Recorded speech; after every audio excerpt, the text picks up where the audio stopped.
pero vamos a ver de algunos temas particulares. Vamos a saludar al investigador del CONICET, delegado de ATE CONICET de La Plata, al señor Andrés Stagnaro. Señor Stagnaro, mucho gusto. Mi nombre es Jorge Chamorro, gracias por atenderme. ¿Qué tal? Buen día, un gusto, Jorge, también. Bueno, Andrés, presten atención, les pido a los oyentes, porque, un gobierno, un Estado que abandona la ciencia, que cuesta tanto producir en los países emergentes, y que va vaciando el ente que se encarga de esto, es realmente no solo preocupante, sino que es abyecto. Así que vamos a ver si este es el caso. Andrés, ¿qué está pasando en el CONICET, si es tan amable?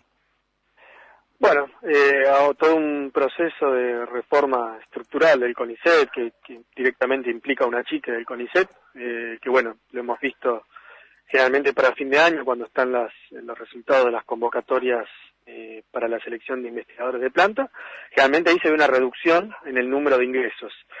Esta vez lo que pasó es algo bastante circunstancial, que esperemos se trate de un error, todavía no ha habido comunicación oficial del organismo. Pero, digamos, varios investigadores se encontraron el viernes con que habían cobrado sumas ridículas por el salario correspondiente al mes de abril. Algunos llegaron a cobrar 1 centavo, ¿sí? ¿Perdón? ¿Cuánto llegaron a cobrar? 1 centavo como salario correspondiente al mes de abril, y además, entendiendo por el proceso que realiza el CONICET de retención de ganancias, que iban a cobrar lo mismo con el mes de mayo en el mes de junio.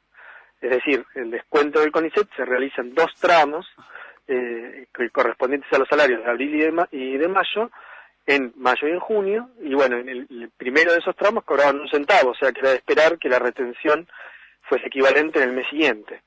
Estaríamos hablando directamente de 2 meses de varios investigadores sin sueldo, en los casos más extremos, estos de 1 centavo, pero con algunas retenciones que han sido ridículas, que superan largamente el 30% del salario. ¿Y cuál es la explicación de esta quita tan tremenda en el salario, Andrés? Bueno, explicación formal todavía del organismo no hubo. Sí sabemos que hubo una reunión entre el presidente Checato y la gente que se encarga de impuestos dentro del CONICET, el personal administrativo, porque también tenemos que tener en cuenta que el personal administrativo, tanto del CONICET como del Ministerio, también está sufriendo despidos encubiertos, digamos, se están achicando de los organismos, vía no renovación de contrato y demás. Así que por ahora es señalado como un error que han sufrido en el sector de impuestos. Lo que pasa es que es un error bastante llamativo, es difícil que a alguien se le pueda pasar que está confiscando, porque no hay otra palabra para eso, el 100% del salario de un trabajador, a todas luces ilegal, ¿sí? Entonces, digamos, si bien no hay explicación, suponemos que se tiene que tratar de algún error. Por otro lado, tiene que ver con los mecanismos, que esto es estructural, de la declaración jurada de los investigadores. Para que, digamos, la audiencia tenga en cuenta, no estamos hablando de salarios desorbitantes, no. ¿Sí? De bolsillo, un investigador asistente, que es la primera categoría, de bolsillo está en 26, 27 mil pesos. Y sobre ese salario es que se realiza el aporte del impuesto a las ganancias, que se realiza con varias declaraciones juradas. Hay una declaración jurada anual y después hay formularios mensuales que completan la mayoría de los trabajadores argentinos que están sujetos a este impuesto. Y bueno, por esa diferencia, siempre en abril y en mayo se realiza una compensación en algunos casos, los menos, y cuando tienen que aportar un poquito más, se les quita un poquito más, pero nunca en esta proporción que hemos visto ahora. Claro, ¿cuál es hasta ahora, qué análisis hacen, Andrés, de la gestión de ya bastante largo plazo de 2 gobiernos a cargo de la ciencia? Se me hizo una laguna con el nombre, el ministro... El ministro Barañao. Lino Barañao. ¿Cuál es la gestión? Yo hablé con él, me acuerdo, en pleno toma del CONICET acá en la calle, acá en Godoy Cruz. En Godoy Cruz, sí. Cuando ustedes hicieron la toma el año pasado, y él sí. afirmaba que no había ningún vaciamiento, que simplemente lo de las becas y todo eso era una cuestión que ustedes tenían que comprender. ¿Cómo es el balance ahora, a ya 2 años y medio del gobierno de Lino Barañao? No, Lino Barañao, bueno, en mi percepción particular no era un buen ministro antes y no es un buen ministro ahora, digamos. Siempre él estuvo vinculado a un sector más de la agrociencia, digamos, ¿sí? Debemos recordar, digamos, el enfrentamiento que tuvo con Andrés Carrasco, un expresidente. Sí, el hombre de los agrotóxicos. Exactamente. Pero, digamos, el contexto en el que él se manejaba 2 años atrás era diferente, digamos, había recursos y por lo tanto permitió que algunas ciencias que él las equiparó con la teología, como serían las ciencias sociales, que es mi caso, pudiesen tener al menos una equiparación en relación al resto de las actividades científicas.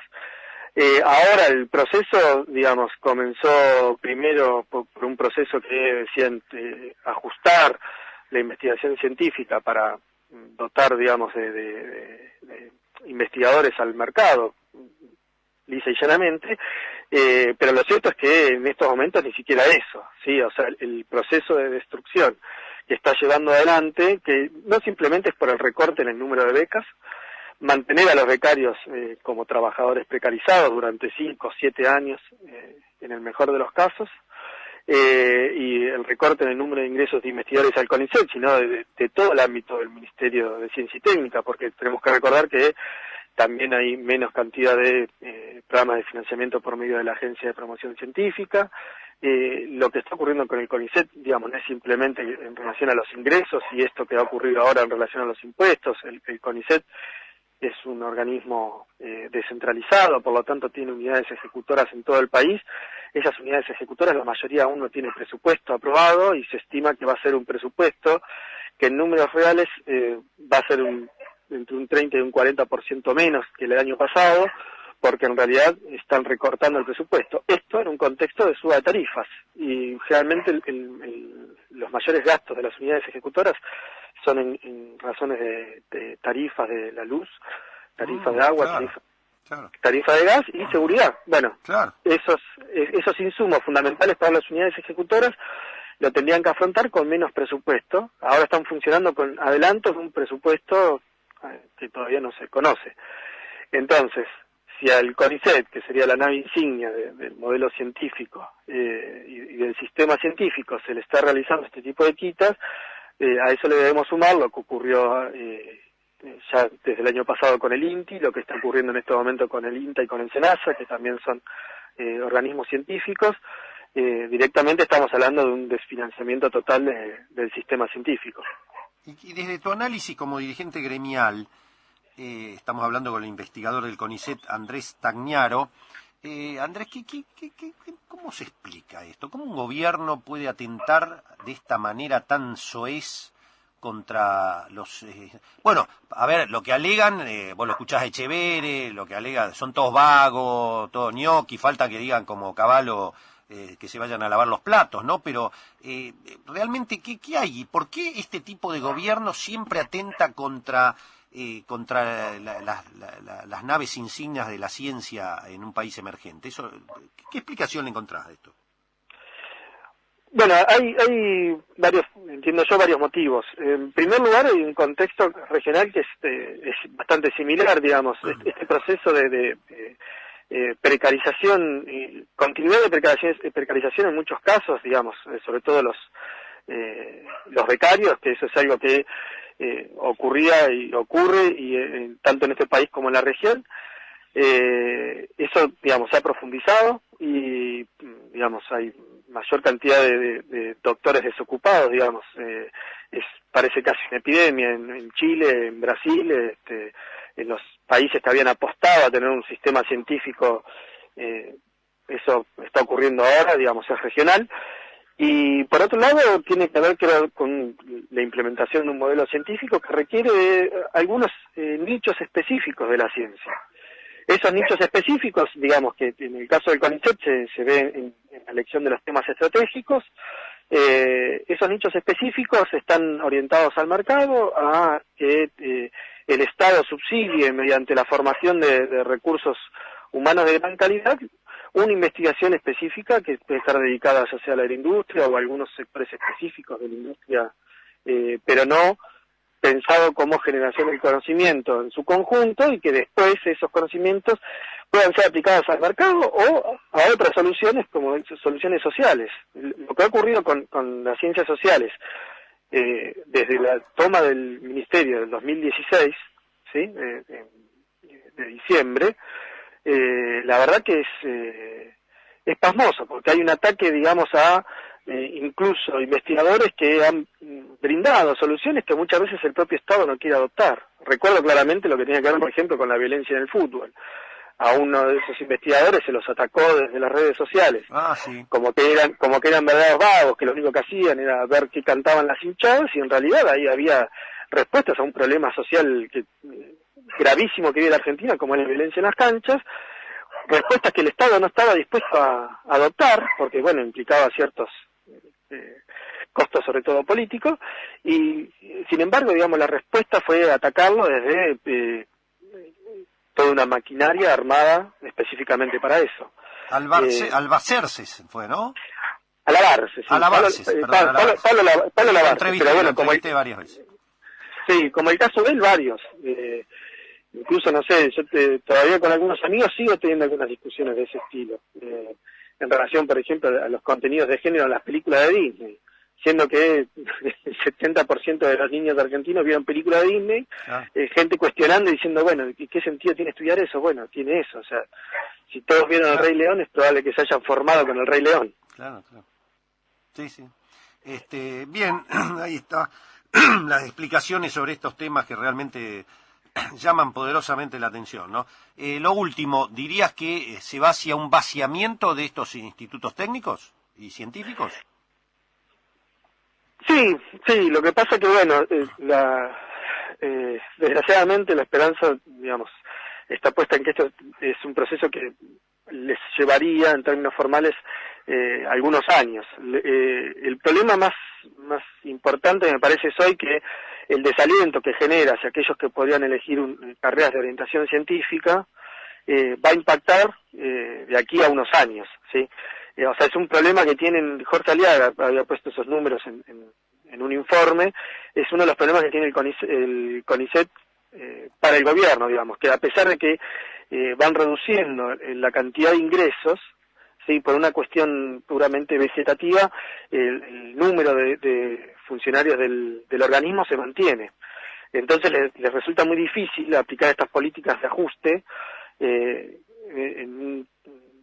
con cierta rapidez, digamos, ¿sí? Claro. Pero están haciendo todo su esfuerzo, de eso no hay ninguna duda, ¿sí? Porque ya directamente la cantidad de ingresos por año se va achicando, algunas promesas que habían quedado, ya no la promesa de invertir el 1,5% del PBI en ciencia, eso ya es algo que está archivado para los programas de la tele, digamos, pero sino algunas promesas que han hecho los funcionarios del sector, y particularmente el ministro y el presidente del CONICET, en relación a, por ejemplo, a respetar los cargos vegetativos, es decir, además de una convocatoria que generaría un crecimiento de la planta, aquellos 150, 200 investigadores que se jubilan al año, cubrir esos cargos.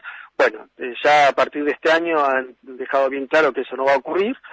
Por lo tanto, digamos, a una planta que venía creciendo a un ritmo constante, eso se reduce y ahora estaríamos entrando en un proceso de reducción, ¿sí?, constante de la planta de investigadores del CONICET, que vuelvo a repetir, se suma a que las otras instancias, digamos, de absorción de estos recursos formados, el INTI, el INTA, CONAE y demás, están también sufriendo procesos de recorte.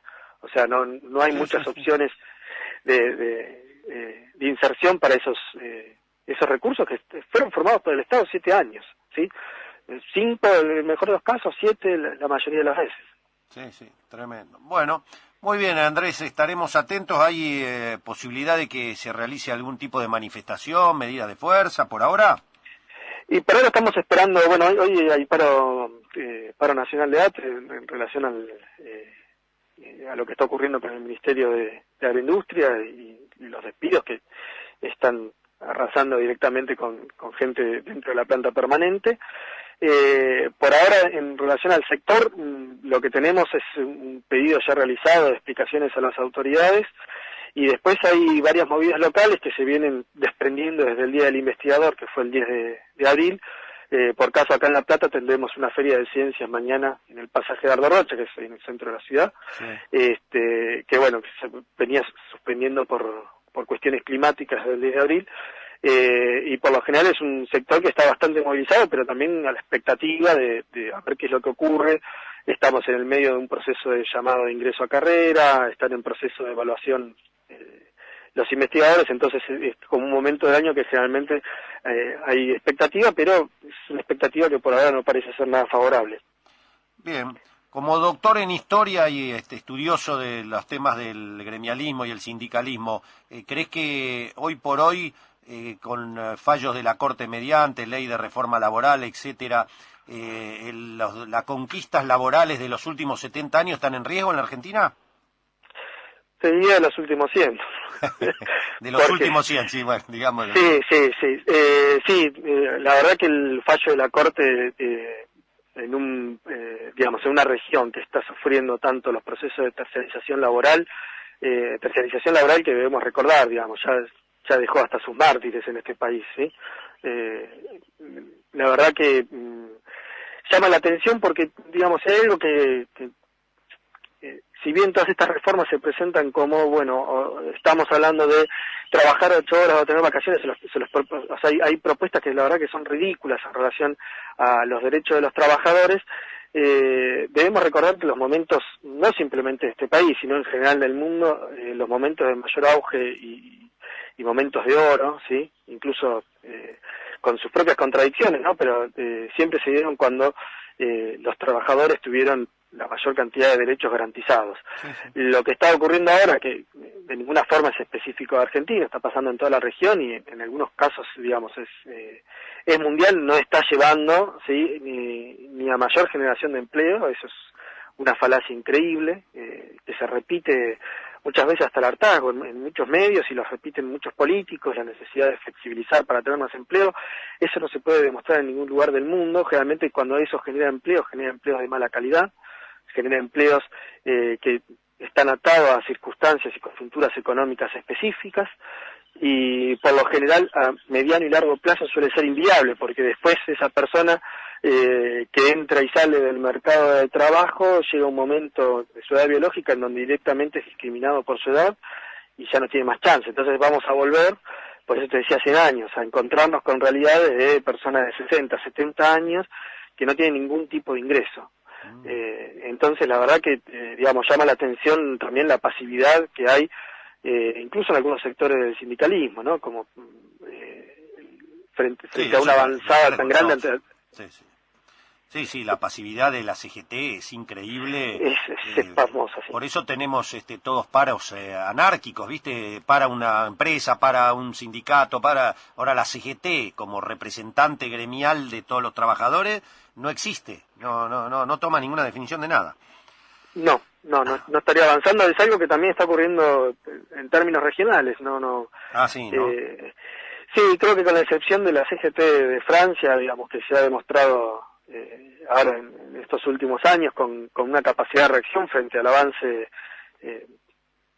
a un nuevo avance neoliberal, porque no es algo tampoco novedoso, digamos, es algo que se viene repitiendo ya desde hace unos cuantos años. El resto del movimiento obrero a nivel mundial está ligado específicamente a reacciones locales y algunas con mucho éxito, no quiero decir que esto sume derrotas, digamos, pero generalmente a movimientos locales intensos pero breves que no terminan cuestionando estructuralmente el modelo, básicamente el capitalismo neoliberal, no lo terminan cuestionando.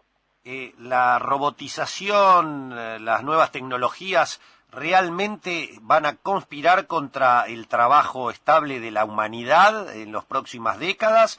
¿O esto es solucionable? ¿No tiene por qué ser reemplazado el trabajo humano por la robótica?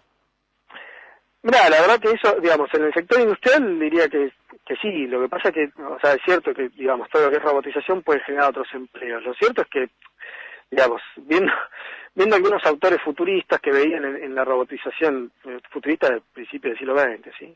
Que veían en la robotización soluciones, ¿no? Para que los trabajadores dejen de estar en riesgo, por ejemplo, ¿no? O sea, si hay un trabajo que pone en riesgo la vida de un trabajador, bueno, tal vez sea necesario la inclusión de esta tecnología, pero lo cierto es que esas tecnologías no se están incluyendo para evitar que los trabajadores mueran, sino al contrario. Se incluyen los robots en trabajos que pueden ser realizados por hombres con mínimo riesgo y sin embargo siguen muriendo trabajadores, digamos, las muertes por accidentes laborales siguen siendo altísimas en todo el mundo y esos trabajadores no se reemplazan o no se busca reemplazar. Entonces, digamos, la convivencia entre una mayor tecnología y la generación de puestos de trabajo de calidad hasta ahora no estaría siendo óptima.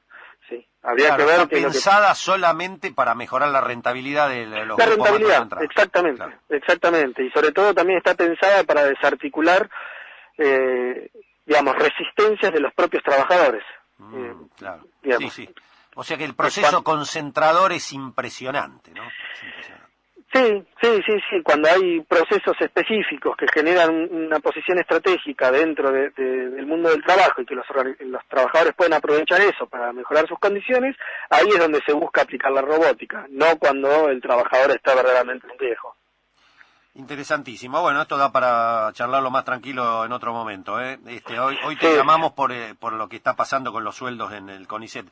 Andrés, gracias por habernos atendido y suerte. Gracias a ustedes, hasta luego. Hasta luego, ¿eh? Delegado de ATE CONICET de La Plata, investigador del CONICET, es doctor en historia, investiga, entre otras cosas, los movimientos sindicales y gremiales en el mundo y en la Argentina. Andrés Stagnaro, que nos reveló, en el CONICET están llegando recibo de sueldo con 1 centavo.